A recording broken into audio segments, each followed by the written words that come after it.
On December 11th, 2012, Jennifer Jen Ramsren was reported missing by her husband, Ganesh Remy Ramsren. Remy told authorities that Jen had left their home in New Berlin, New York, between 10 and 11 a.m. to go shopping in Syracuse, but never returned. Concerned about her unexplained absence, Remy called 911 and informed the dispatcher that Jen had not come back and none of their friends had heard from her. He emphasized how unusual this behavior was for his wife and said he was genuinely alarmed. The following day, while speaking with police at the station, Remy used the Find My iPhone feature in an attempt to locate Jen's phone. The app led him and officers to a rural roadside location about 20 miles outside of town, near South Plymouth. Officers searched the area but found nothing of significance. Later that same day, Remy visited the area again on his own, and this time found Jen's iPhone himself. He immediately called 911 to report the discovery. At this point, the case was still classified as a missing person investigation. However, doubts started to surface. 5 days after Jen's disappearance, her red Chrysler minivan was discovered abandoned in an apartment complex parking lot approximately 8 miles from her home. Inside the vehicle, investigators found spots of blood, raising the possibility of foul play. The search came to a devastating end on February 26, 2013, when Jen's naked body was discovered in a remote area. A medical examiner later confirmed her death was the result of a homicide. This marked a formal shift from a missing person case to an active murder investigation. Jennifer and Remy Ramsren were once viewed as a picture of a happy, stable couple. College sweethearts who had built a life together. They were raising 3 children in New Berlin, New York. To outsiders, theirs appeared to be a perfect life. But beneath the surface, the marriage was beginning to fracture. By 2012, emotional distance had grown between them, and both partners were seeking connection elsewhere. Jen had immersed herself in the online world of the role-playing game Kingdoms of Camelot. It was more than a hobby. It became a major part of her life. Within that virtual world, she developed a relationship with another player named Rob, who lived in England. Their interaction remained online, but provided Jen with companionship that seemed lacking at home. At the same time, Remy was keeping a much more dangerous secret. He was having an affair with Jen's closest friend, Eileen Sales. That relationship turned out to be crucial in the investigation. Detectives discovered that Remy and Sales had slept together just 1 day before Jen vanished. Sales would later admit that she intended to end the affair, but Remy had become upset and resistant to her decision. This revelation led investigators to reconsider Remy's behavior and potential motives. His decision to locate Jen's phone himself and his eagerness to speak to the media raised red flags. Combined with the affair, these elements became central to the growing suspicion surrounding Remy's role in Jen's disappearance. With Jennifer's body recovered and Remy's affair with Eileen Sales exposed, investigators began to take a much closer look at Remy's account of what happened on December 11th, 2012. From the beginning, he had claimed that after Jen left for a shopping trip to Syracuse, he went for a run. However, this alibi quickly began to unravel under investigation. Surveillance footage failed to support Remy's claimed route. There was no sign of him along the path he described, raising immediate concerns.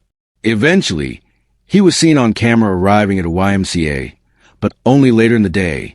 To detectives, it appeared calculated, an attempt to place himself somewhere public to create the illusion of a consistent timeline.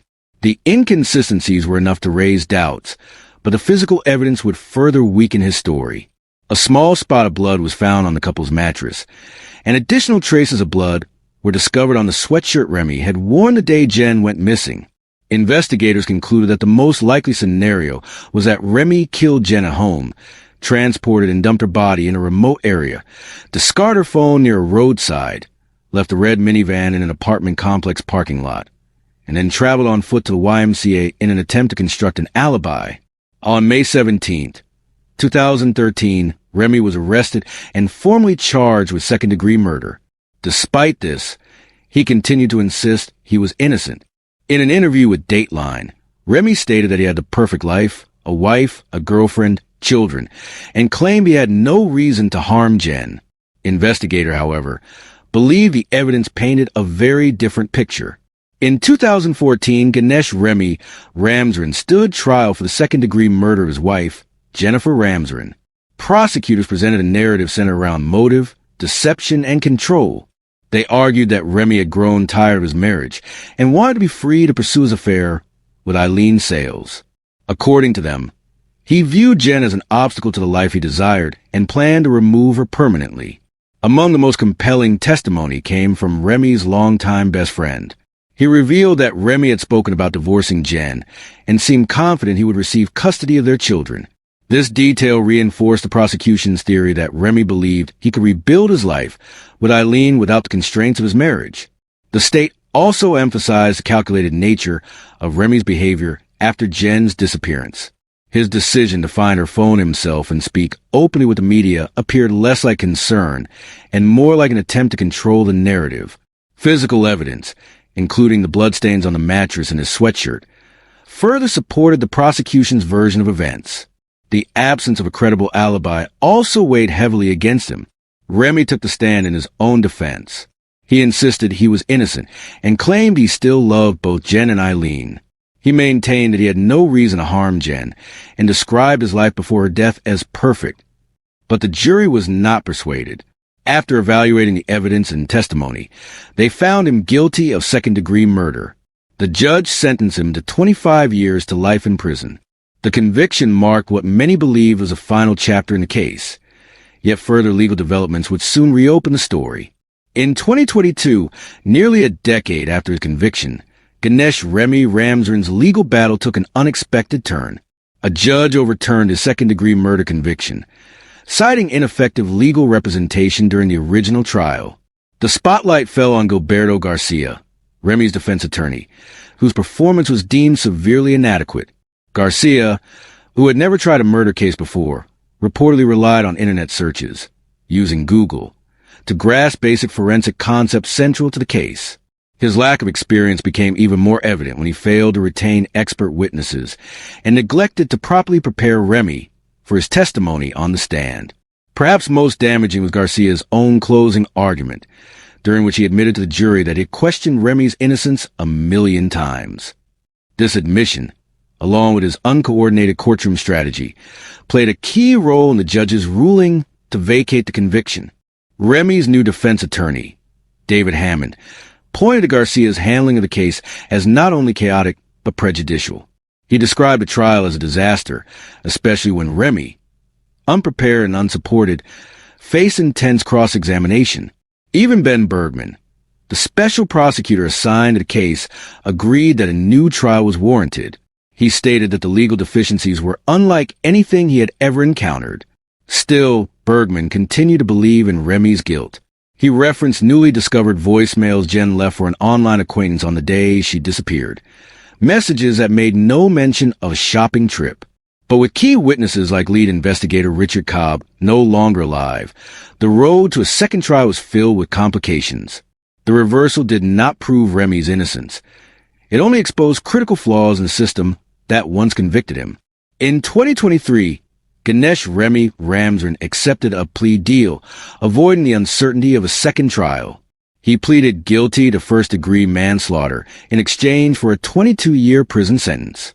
His legal team considered the agreement strategic, calculating that with good behavior, Remy could be eligible for release in just 8.5 years. Though it marked the end of a long legal process, the plea raised new questions about justice, accountability, and Remy's true state of mind. Despite formally admitting guilt, Remy has never publicly accepted responsibility for Jennifer's death. In a televised Dateline interview following the plea, he made unsettling comments about life behind bars. Referring to prison as a place of freedom, he claimed it was a joke. He spoke freely about accessing cell phones and other contraband, describing an environment that defied public expectations of punishment. His tone was casual, even boastful, void of remorse. Remy's demeanor during the interview stunned many viewers. Journalist Andrea Canning, who conducted the interview, later described him as one of the most fascinating people she had ever met. Whether that fascination stemmed from his calculated denial, his emotional detachment, or a deeper sense of arrogance remains ambiguous. This final chapter of the case does not offer closure. Instead, it presents a disturbing paradox: a brutal crime followed by conviction, a confession, and yet a man who remains curiously unaffected. The justice system may have rendered its verdict, but emotional justice appears far less certain. Jennifer Ramsden was a mother of 3, a wife, and a daughter. Her life was cut short in a senseless act of violence that left deep scars on everyone who loved her. Her children were forced to grow up without their mother, and her family was left to grieve in the shadow of a complex and painful legal battle. What began as a missing person case evolved into a murder investigation, a high-profile trial, and ultimately, a plea deal that many viewed as a compromise of justice. Remy Ramsden, now serving time for manslaughter, remains a divisive figure. While prosecutors, investigators, and many who follow the case still firmly believe in his guilt, the reduction of the charge of murder to manslaughter left Jen's family with a sense that the justice system had failed to fully recognize the gravity of her death. His prison interviews, in which he minimized the severity of incarceration and denied responsibility, have only added to that pain. This case goes beyond a tragic crime within a family. It highlights broader concerns about legal competence, the integrity of investigations, and how plea deals can shift the public's perception of justice. The story of Jennifer Ramsden serves as a reminder of how fragile justice can be, even in cases with overwhelming evidence and strong suspicions. There is no neat conclusion here. Only loss, lingering questions, and a system that punished, but did not fully answer for a life destroyed. 16-year-old Suzanne Capper was lured to Jean Powell's home in Mostyn, Manchester, on December 7, 1992. Upon arrival, she was immediately ambushed by Glenn Powell and Anthony Dudson.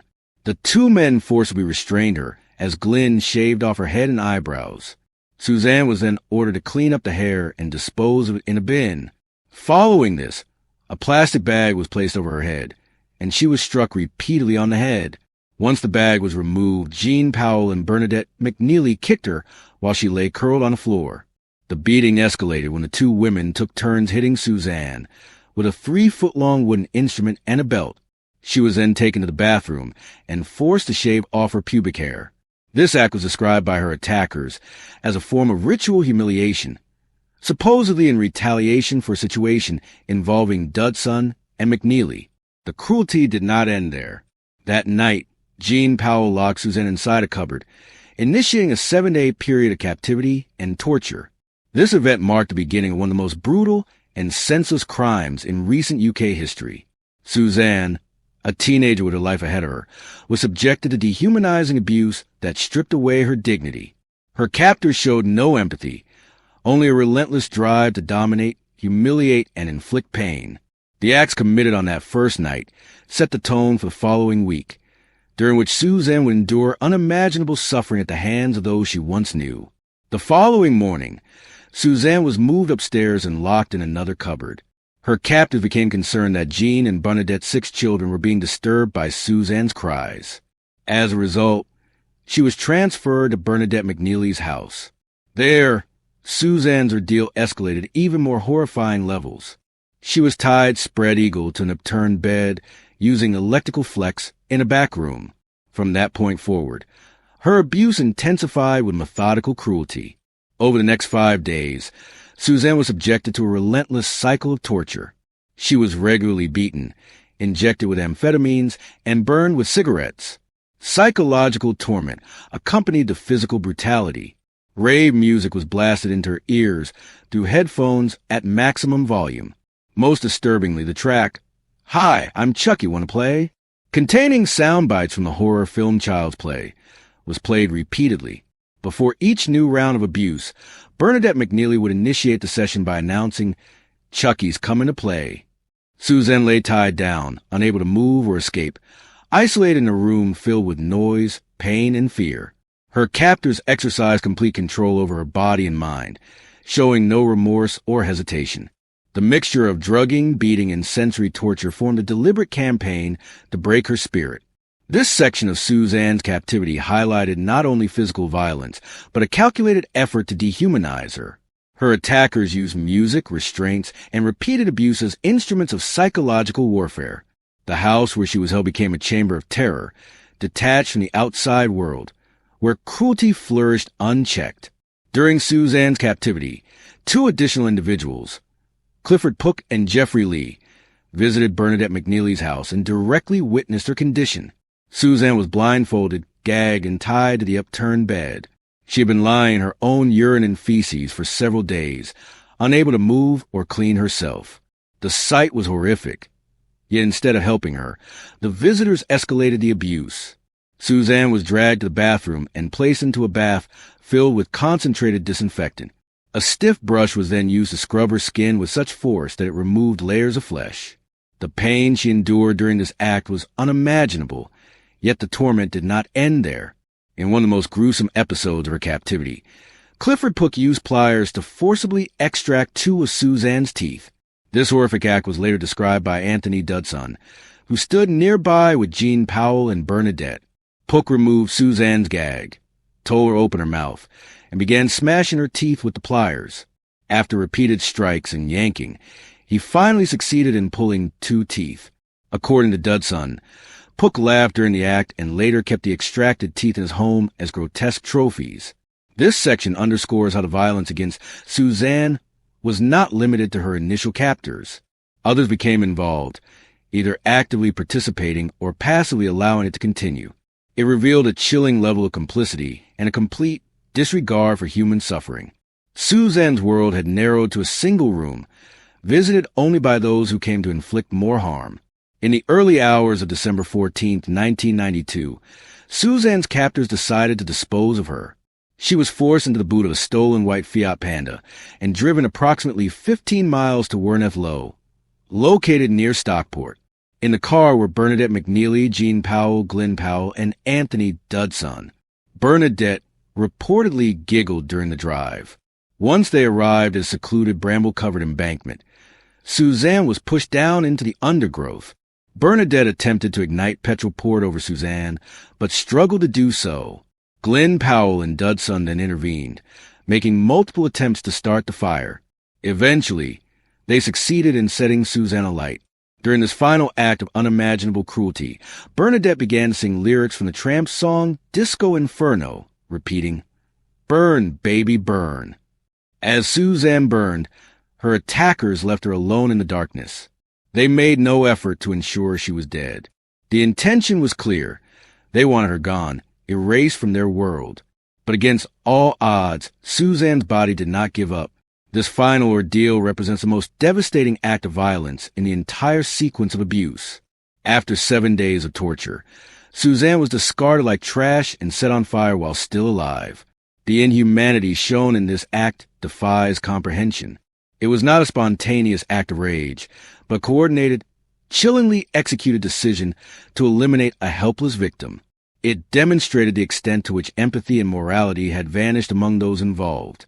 Despite burns covering 80% of her body, Suzanne Capper defied death one final time.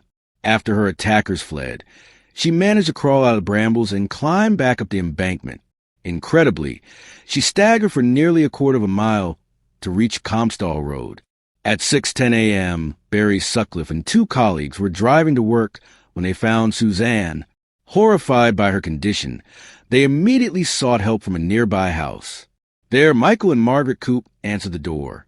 Suzanne was in an unimaginable state. Michael described her hands as looking like ash and her legs as resembling raw meat. Despite her condition, Suzanne remained polite, constantly thanking Margaret for her assistance. Margaret later recounted how she instinctively tried to hug Suzanne, only for the girl to recoil, her injuries too severe for physical contact. Her head was completely shaved, her face swollen, and almost unrecognizable. Yet her will to survive had carried her through. She had no shoes, her feet charred from fire, and she could not hold a glass of water on her own due to the injuries to her hands. This section of Suzanne's story is as heartbreaking as it is powerful. It reflects her extraordinary resilience and determination to live, even after enduring a level of suffering that defies belief. The humanity shown by Barry Sutcliffe and the Coops in her moment of need stands in stark contrast to the cruelty she had endured. Suzanne's escape was not just a physical act. It was a final act of resistance against those who had tried to destroy her.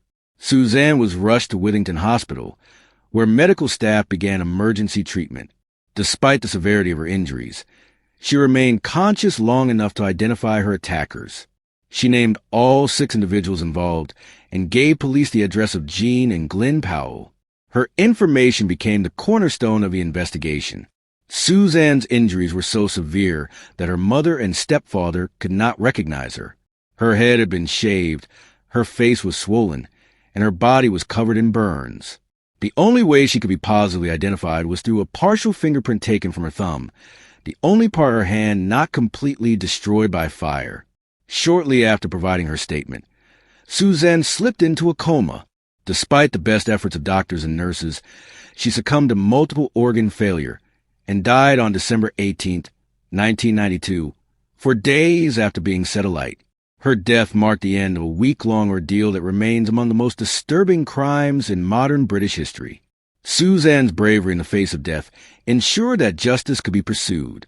She did not die in silence. She used her final strength to make sure her attackers were named and brought to account.